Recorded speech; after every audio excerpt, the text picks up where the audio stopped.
Welcome back, everyone, to the Betting Pros live stream here for March Madness, the second half of the Sweet 16. Coming off a great day yesterday where we went 5-1. Shame on the Dukies for pulling out against Texas Tech, ruining our perfect day, but 5-1 across the board. The big one in Arkansas, JD Notae, all the way up through the Houston outright win and the under. We had a good day, so let's follow it up today. I'm Mike Randle. You can follow me on Twitter at Randle Rant. Great stuff here at Betting Pros across the board. Make sure you download that Betting Pros app to track all your picks. My picks go in there as well. Visit our website at bettingpros.com. You can follow the picks, the articles, get all the information, and make sure to win those bets here in the NCAA Tournament. Huge night on Thursday, 5-1. A lot of plays down the stretch. Game flows went exactly as we thought. And remember, today I'm going to add a couple more props for you. What you want to do is marry the props with the picks. You try to project how the game's going to go and see if you can analyze it from there. Make sure if you have any questions, please put them in the chat. As always, hit that like button and subscribe to the channel here at Betting Pros. Just the best site around to get all your information. Here we go, folks. Let's take a look at it. First game we'll start with. Number 3, Purdue, is now up to -13 versus number 15, St. Peter's. Why exactly is this line now at 13? This game reminds me of yesterday's game with Gonzaga and Arkansas. Look, we had 2 favorites win yesterday, 2 public favorites. We ended up having Villanova win, and we ended up having Duke win. So it's about 50-50. In this game, everyone expected yesterday Gonzaga's offense to be too much for Arkansas. They also thought Arkansas wasn't good enough to score consistently, and that was true. That wasn't true. Now look, in this game, you're dealing with a St. Peter's team that has played defense at the highest level all year long. And what I like about this St. Peter's team is they are top 20 in the nation, not top 20 in the conference, top 20 in the nation in three-point percentage allowed, 29.5%. Their defense is top 11 in the country, top 11 in the country in two-point percentage allowed, 44%. I don't understand why this line is so many points. The Boilermakers don't turn people over. St. Peter's will get comfortable tonight on offense. They forsake that and instead concentrate on the rebounding of 7'4" Zach Edey and 6'10" Travion Williams. Purdue is top 33 in defensive rebounding percentage, top 13 overall in offensive rebounding percentage. The Peacocks should be able to find good shots on offense, and they are gritty. They are tough. They faced a really tough offensive rebounding team in Kentucky, and they pulled out the victory. So I don't think, despite the size mismatch, that the Peacocks won't be able to keep this game close. Now, the public is actually on the Peacocks in this game. They're getting almost 65% of the bets, depending on the site you're looking at. Doesn't bother me because, like I said, Duke and Villanova covered yesterday. So sometimes you have a situation where the public's going to be right. Vegas continues to inflate these lines because when you deal with your Cinderellas, like your St. Peter's, a number 15 seed, Vegas waits for the clock to strike 12. Well, that happened to Oral Roberts last year, and it never really did because they were able to cover consistently. The Peacocks are going to need a big game inside from 6'7" senior forward Casey Ndefu, who's fantastic, as well as the Drame twins, Fusini and Hassan Drame. They combined, those three, for more than half of St. Peter's 36.2 rebounds per game. But if the Peacocks were able to do this against Kentucky, and do this against the probable player of the year in Oscar Tshiebwe, why couldn't they do it here against Purdue? St. Peter's 22-9, folks, against the spread. That is the second best number in college basketball this year next to Middle Tennessee State. Purdue just 15-21 against the spread. St. Peter's has covered 9 games in a row in 10 of 11. Purdue has covered their last 2, but prior to that, the Boilermakers didn't cover 10 games in a row. St. Peter's 18-13 to the under this year. But I do think that Purdue's offense is good enough that no one can stop them from scoring. That's Purdue's bread and butter. So I actually, in this game, are going to make 2 bets. Number 1, we are taking St. Peter's plus 13 now. There's probably a 13.5 out there if you can find it. I'm going to take it -109 on FanDuel. And when you're looking at the total, Purdue 19-17 to the over this year, including 8-9 in non-conference. St. Peter's 5-3 to the over in non-conference, meaning that St. Peter's playing to the under against teams they're comfortable with, but when they step outside, they can still compete, but the games tend to go over. I'm taking the over on 133.5 points, even though the number is dropping. I am going to go in that direction. So what we see tonight is I think both teams are going to be able to score. I think Purdue will win the game, but I think St. Peter's will certainly keep it under the number. Purdue's defense just hasn't been there, and they're relying on the fact that their two interior players can dominate here. I don't think that's the case. If St. Peter's had not seen a team with an interior presence up to this point, I would understand that. But they played the Wildcats and they beat the Wildcats. I will take the public money here. I will go with them. I will take the underdog getting the points as well as the over because I just don't think anyone can stop Purdue's offense. And I think Purdue's offense is questionable. So we'll take the over and marry that with St. Peter's getting the points. Make sure to put questions in the chat if you have them, please. Sinful Saint, always love your questions. How do you feel about a UNC versus Duke final? I think the league will force it to happen for Coach K. Sinful Saint, look, there is no forcing with Duke. If they were going to force Duke to end up having a great season, would they have forced them to lose to North Carolina, their arch rival at home in the regular season? Would they have forced them to lose the ACC tournament final against Virginia Tech? Not exactly a powerhouse team. I don't believe in that. That's a really interesting game. The line is 4, maybe 4.5 right now. I don't believe it. Duke has been able to win these last 2 games for one reason and one reason only, Sinful Saint. They have players who can make late game shots, even though they struggle in every other possible way. That's why they're winning. The question is, with that Arkansas game, do you think they will be able to do that? I think that's a better focus. Second game, number 1 Kansas minus 7.5 versus number 4 Providence. Listen, Kansas barely escaped against Creighton last week. They did not cover. Ryan Kalkbrenner inside the center, out for the season. Point guard Nembhard also out for the season. A deeper dive, though, shows that Kansas is really not great against the spread in spots like Creighton and like tonight. Bill Self's Jayhawks, 25 and 29. That's 46.3% against the spread in postseason games as an 8-point favorite or less. They are facing a resilient Providence team that everyone says is lucky, that has found a way to win close games all year. And yes, they have. The Friars are 11 and 2 in games decided by 5 points or fewer.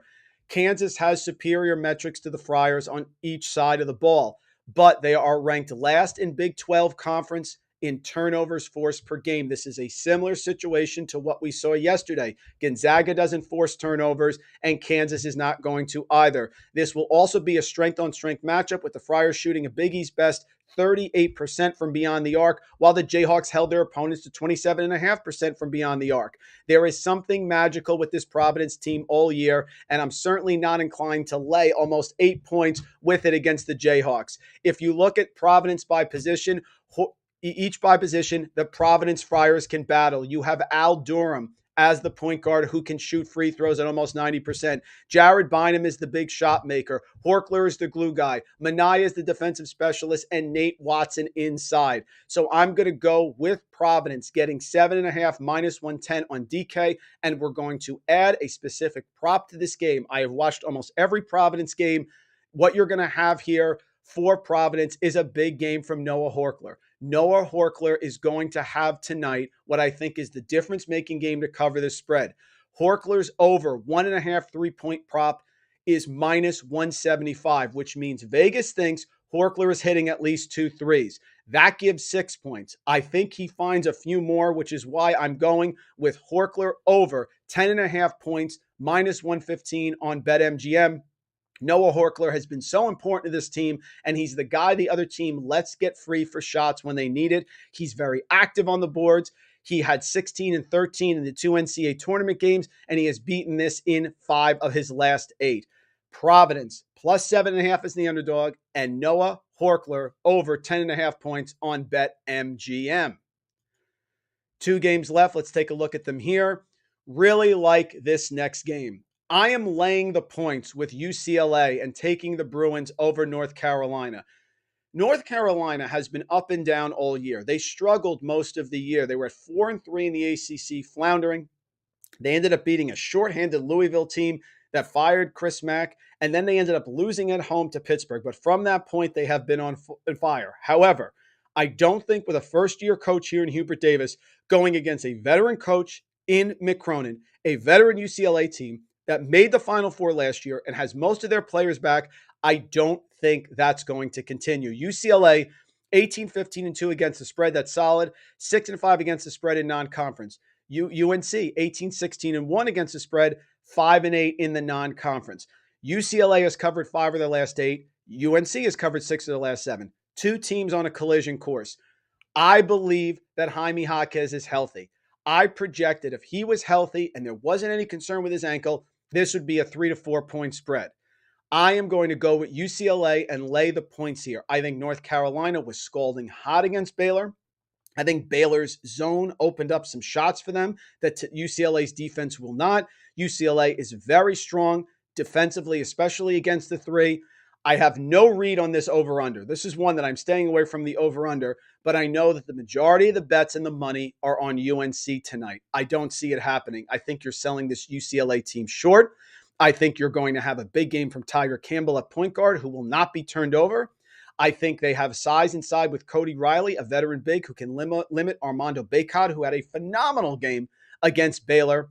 And I love tonight Johnny Uzang. Johnny Uzang carried the Bruins on his back last year through this tournament, and he's been kind of quiet. I think he erupts tonight. Watch for Uzang tonight against a North Carolina defense that allowed ACC opponents to shoot over 37% from beyond the arc.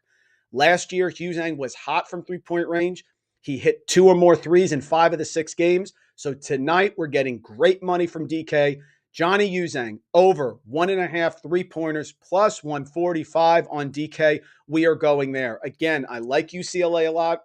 I like them to win this game. We are fading the public, who are all on UNC because of the recency bias. I think we get a little bit of a return to the norm, a little bit of a regression from UNC that's been streaky all year. UCLA wants this badly. They have experience. They have great guard play. They have players who can shoot. They have veterans. They have a solid half-court defense. North Carolina will not get them up and down the court. Love UCLA tonight, and we're going to hit Uzang because of the plus 145 odds on DK over 1.5 threes. One game left to go here. Make sure to get those questions in the chat. Anything you want to know about. Number 10, Miami, -3 over number 11, Iowa State, -110 on DK. Miami, 20-15 against the spread. They have covered 5 of their last 6. They've covered 9 of their last 12. Overall, Iowa State, 19-15 against the spread. They have covered 6 of 9. This is a battle between two styles. This Iowa State team can't say enough about what TJ Otzelberger has done. He may very well be the coach of the year this year, taking an Iowa State team that had two total wins and bringing them all the way to the Sweet 16. Love them against Wisconsin last week, even though they were playing in Milwaukee. In this situation, I am going the other direction. Jim Larinaga is one of the best tournament coaches out there. You saw what he did with George Mason a few years ago, way back. Just a tremendous job. They have a 3-headed guard monster of Cam McGusty, Isaiah Wong with a great poster on social media on Jabari Smith of Auburn, and Charlie Moore. They also have Jordan Miller, who's a tremendous versatile guard that gets a lot of rebounds inside. They are vulnerable on the interior, but Iowa State does not have a strong interior game. I think that the Miami guards are going to be too much. I do think Iowa State dominates. I think Iowa State always gets their pace. So I love the under here as well, the under 133. But I am going to go with Miami winning this game and the under of 133 overall. Iowa State will slow it down. But I think Iowa State benefited off the fact that this Wisconsin team really wasn't great on offense. This Miami team is versatile. They don't turn the ball over. I said it last week with the Hurricanes pick. Hurricanes number 1 in the ACC in fewest offensive turnovers, number 1 in the ACC in most turnovers forced. I think they can disrupt the Cyclones.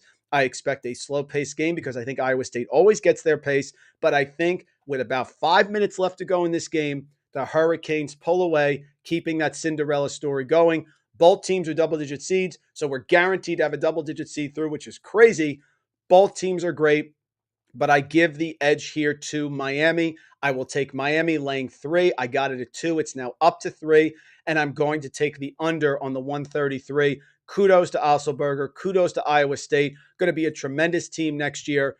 Big win over LSU to start, but LSU, of course, had the coach fired. That's a little chaotic. Win over Wisconsin, but Wisconsin's a little up and down and still a very young team. That's not what you're getting here. You're getting a Miami team that is a veteran team, especially at guards, with Charlie Moore's a senior, Cam McGusty's a senior, Isaiah Wong is a super sophomore, Jordan Miller is a junior. Those are veteran players. Sam Waterberg inside is the versatile big who can step out. He's also a senior and a great coach on the bench here. Bad matchup for the Cyclones. Great job for the Hurricanes. Low scoring game like the under, but I'm going to lay the points with Miami as well. So there are picks. We'll just run them through really quick. Taking the Peacocks, give me those points that keep going higher. Maybe you can get to 14 before this line opens up. Also taking the over in that game, reverse direction of the way the line is going. We are taking Providence. Everything we see leans Providence. We're taking Providence plus the points. We think it's going to be another close game. And Noah Horkler over 10.5 points, a critical player for the Friars on BetMGM. Love UCLA tonight. I think Johnny Uzang shows up. He's the player that UNC cannot stop. And I don't think they get so many easy baskets they did against Baylor. I think the Tar Heels are going to struggle in a half-court battle with the Bruins. And then we're going with the Hurricanes -3 and doing the under with the Cyclones and the Hurricanes. 2 Cinderellas, guaranteeing that one is moving on. Make sure to go to bettingpros.com for all the great information. Picks, of course, on the app. Got to download it. Great stuff here as always on the site. I'm Mike Randle. Folks, we'll see you later today for the NBA live stream as well. Enjoy the games as we get ready after this weekend to have the Final Four for this year's NCAA Tournament.